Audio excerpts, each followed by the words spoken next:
দেখো বন্ধুরা, কেটেখাল চন্দ্রকোনা 1 নম্বর গ্রাম পঞ্চায়েত।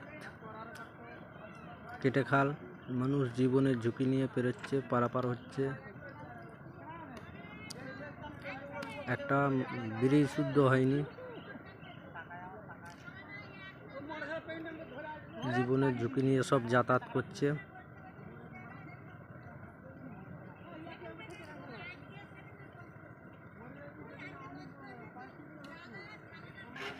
চন্দ্রকোনা থানা অন্তর্গত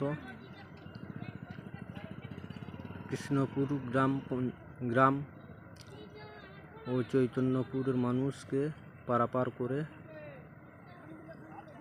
যাতায়াত করতে হয়। একটা ব্রিজ শুদ্ধ হয়নি।